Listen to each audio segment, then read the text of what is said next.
6:25 in the early morning. We are heading to the trailhead and probably will put the snowshoes on because it's all covered by snow.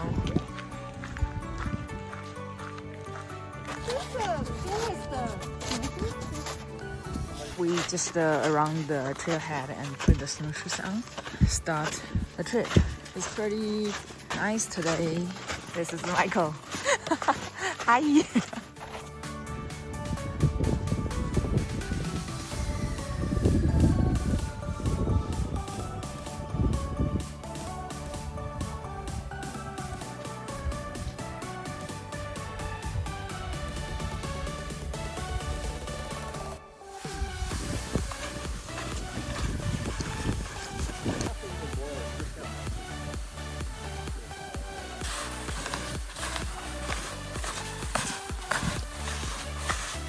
The area we are passing is the old Avalanche area. You can see all the trees fall out due to the avalanche from the lot. Michael mentioned about this is pretty old, so that has a low risk of the avalanche. Probably don't need to worry about the whole thing.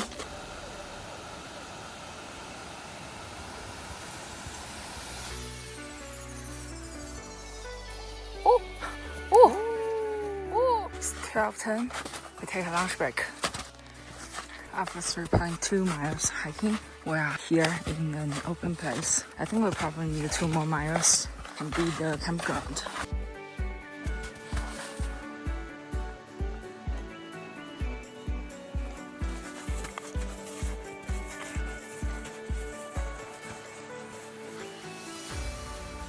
We are crossing a snow bridge. Mount Baker.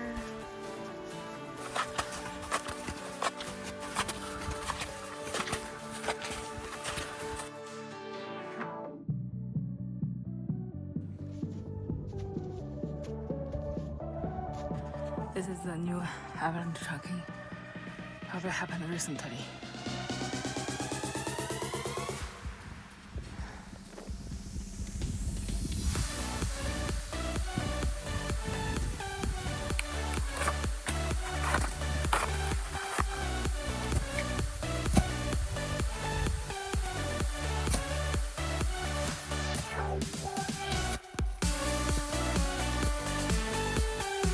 It's 3:15 in the afternoon. We hiked about 5.1 miles to the campground. Actually, it's just called the Jackson Arms. People who fast in the group already set up the tent. I'm just like the slow one at the end, and let's go join them.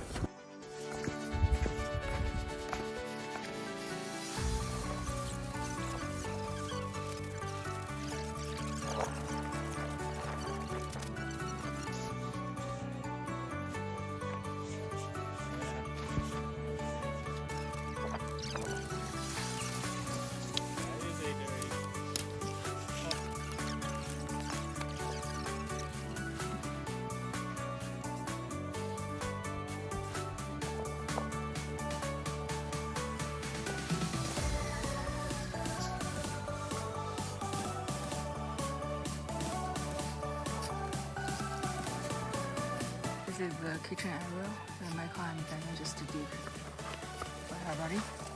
We are facing to the Mount Baker and back to the Mount Jackson.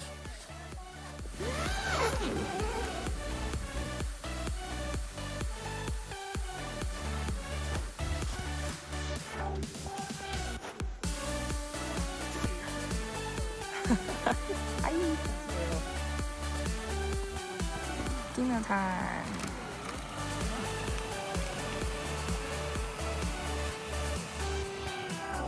It's day 1, 8:40 in the night. It's sunset time.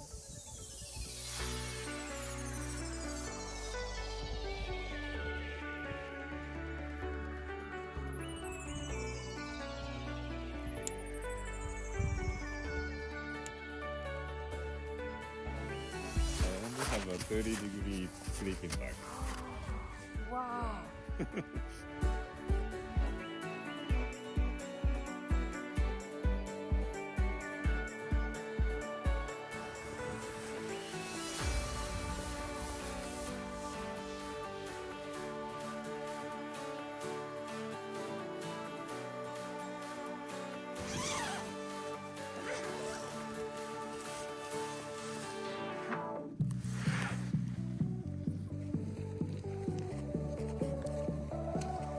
8 in the day 2.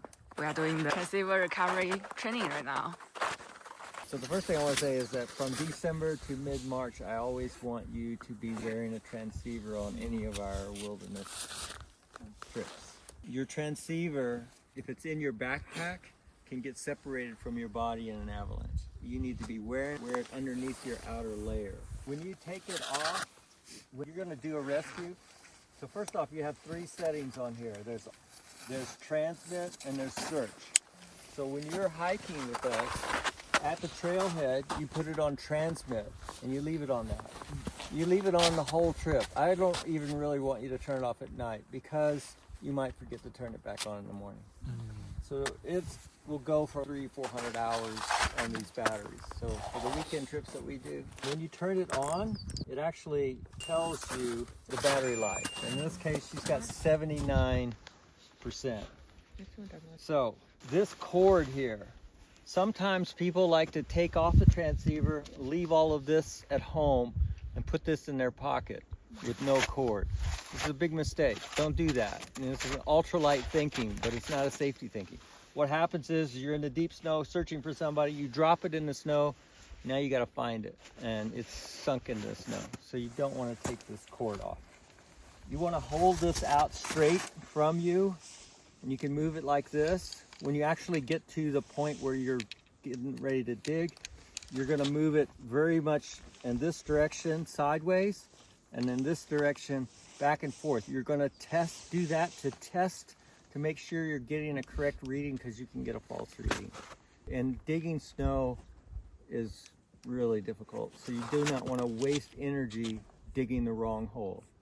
So you want to actually find it, locate it, mark it, and then move away from it and see what happens. You might pick up a signal that's different and all of a sudden realize you've marked the wrong spot. So you test it by actually moving away from it. Now everything has to be done quickly. So you're going to run, walk, and crawl. You run in a direction of where you think the person is, and you want to basically start your search above them in the avalanche. The first thing you're looking is to make sure the avalanche area is stable and you're not putting yourself at risk. You get into the area above them and you start walking your way down.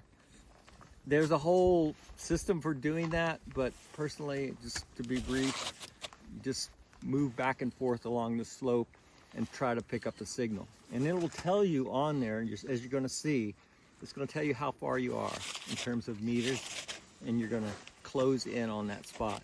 Now, I did a little drawing here. It's a little hard to see. The buried transceiver, this is where it is. Let's say it's right here. The signal is coming out from it like an onion shape. It's not direct. You're not picking up a direct line. That means if you encounter the signal here, it's going to tell you to go this way or go this way, but you need to go this way. So only as you get into this process do you realize that. But you just, as long as you understand that this is what's happening, you can verify which direction. You'll notice it shifting. All of a sudden you're moving this way, and it's not necessarily reducing in distance as quickly as you would expect. That's why. Now your other 2 pieces of gear is your shovel and your probe. So with the probe, and the way I do this is I put this in with the probe in my pack. And I'll show you why. So it's inside here, it's on the right-hand side of my pack. Okay. And if you do it that way, everybody knows that if we ran over to your pack, because their pack is not there or whatever, they know where to find it, get it out quickly. You pull this out, you've already got your shovel and your probe. You're not fishing around in your pack for this gear. You get it out in one grab. Now, with the probe, you simply throw it out like this and pull on this cord, and it locks. That's all it is. It's that quick. And now you're ready to start. And you probe very gently. You do not want to shove this into somebody's face or something under the snow. So you're just going to go in pretty gently. And you're going to look to see if you're hitting something. So what you're going to find out, so the first thing I would say is, let's say this is where you've marked your spot. Take this and kind of shove it down and see the depth of the snow. And then see if you're going to hit something that's not that deep. That's their body. That's what you're looking for. Now you have a very short period of time to get them out, and you need to start digging. So what you want to do, if you've got teamwork, you want to be communicating with each other and who's doing what. And generally speaking, you want to maybe have 2 people up by the person digging and another person behind them moving the snow away. I have marked the spot there with my glove. We have a body here that we pretty sure is here. So how we're going to dig. You don't want to start on top of them. You want to get down below them and start digging here. Oh. You're going to dig down, you're going to move all of the snow, and then you're going to come towards them. As soon as you detect that you've reached the body, you want to identify the position of the body from whatever you're finding. Let's say you found the hand and it's pointed this way. That means their head is over here. And you want to go for that and clear the air passage right away. And I think also really good if you know CPR, because good chance you're going to need it. So when you're digging, you want to, let's say some of the snow is hard. You don't want to ever use your snow shovel like a garden shovel where you're prying like that, because it will break, especially the ones that have the aluminum weld on it. So you're basically taking your shovel like that and moving it back. And then if you've got an extra person to move the snow out of the way, that's good. Get somebody behind you to do that, but not so close that you're hitting them with your shovel. Moving all the snow is really hard. So that's where the victim is. Everybody should switch their transceivers to search and go find the person. This way? Crawling, walking, and then crawling.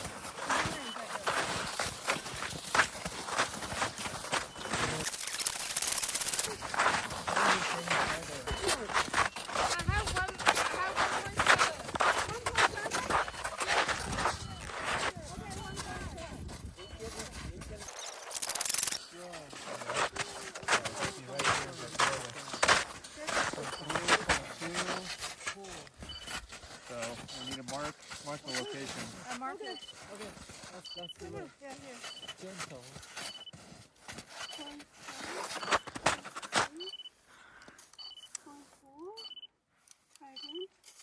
We'll mark here. Is it a backpack or something?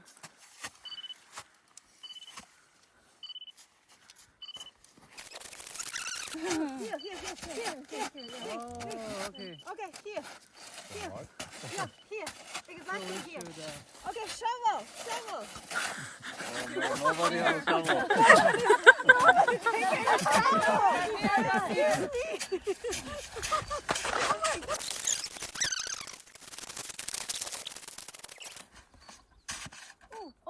Oh, lost a hand. Oh my gosh. It's bleeding.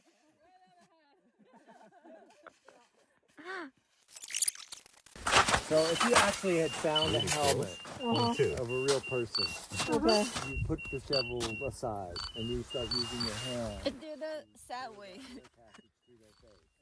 Okay. You want to be more gentle at this point. You don't want to shovel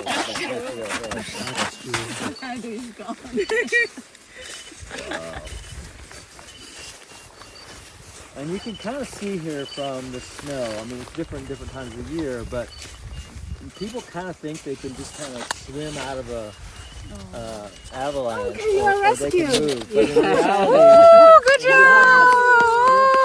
you can't move your hand. You can't reach down to grab your cell phone. When you're in the snow in an avalanche, you are frozen in whatever position. The head may be down below, whatever your arms, legs, whatever. You're stuck. You're in concrete.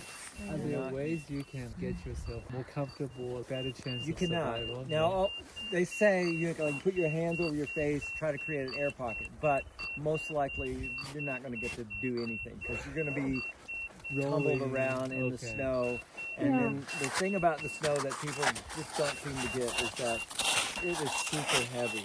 So even a car-sized piece of snow on top of you, you're not moving. That's impossible. So when you find the spot, how do you decide which direction, position you should start digging from? Well, the main thing is obviously you want to start digging about a foot further out than where she started. So whatever direction, right? And right. you want to get down quite a bit deeper. Then you're basically coming in sidewise towards the person. And this is why you probably never heard of an avalanche.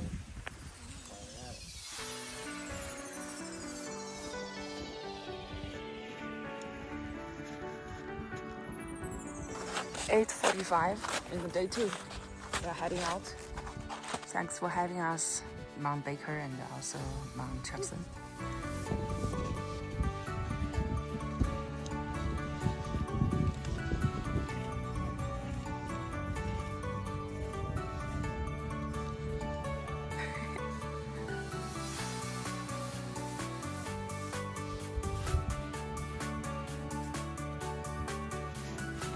Snow condition today is pretty slushy, wet. So that's cause a problem when we slide down our pants. I'm pretty wet after it. But it's so much fun. Here's the avalanche area that happened. Looks like all the trees have fallen out and breaks. For 1 teammate to just go forward and check the big tree.